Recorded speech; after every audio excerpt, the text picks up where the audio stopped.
জুবিনদাই যদি ন্যায় নাপায় অসমত আৰু কোনে ন্যায় পাব তেখেতেই যদি ন্যায় নাপায় গতিকে তেখেতে ন্যায় পাব লাগিব বা প্ৰকৃততে কি হৈছিলে সেইখিনি সময়ত আজি গৰিমা বৈও হয়তো সেই প্ৰশ্ন উত্থাপন কৰিছে যে প্ৰকৃততে সেইখিনি সময়ত ছিংগাপুৰত কি হৈছিল সেই কথাখিনি সেইখিনি সময়ত যিসকল লোক আছিলে লগত সেই বোটখনতে হওক ইয়টখনতে হওক তেওঁলোকে নিশ্চিতভাৱে ভালকৈ ক'ব পাৰিব গতিকে সেই কথাবিলাক স্পষ্ট হ'ব লাগে অসমীয়া ৰাইজৰ মাজত এই বিষ সেই বেদনা আমি কেতিয়াও পাহৰিব নোৱাৰোঁ সেয়া কেতিয়াও আমাৰ মনৰ পৰা আঁতৰ নহয় গতিকে এই ক্ষেত্ৰত আজি যদিও বা নিৰ্বাচনীৰ এক পৰিৱেশ গোটেই ৰাজ্যতে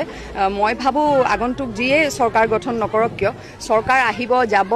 কি হ'ব নাজানো কিন্তু জুবিন দা আমাৰ চিৰবিৰাজমান আৰু সদায় থাকিব আৰু সেই ন্যায়ৰ প্ৰক্ৰিয়া সম্পূৰ্ণ হ'বই লাগিব সেই কথাখিনি সেইখিনি সময়ত যিসকল লোক আছিলে লগত সেই বোটখনতে হওক ইয়টখনতে হওক তেওঁলোকে নিশ্চিতভাৱে ভালকৈ ক'ব পাৰিব গতিকে সেই কথাবিলাক স্পষ্ট হ'ব লাগে অসমীয়া ৰাইজৰ মাজত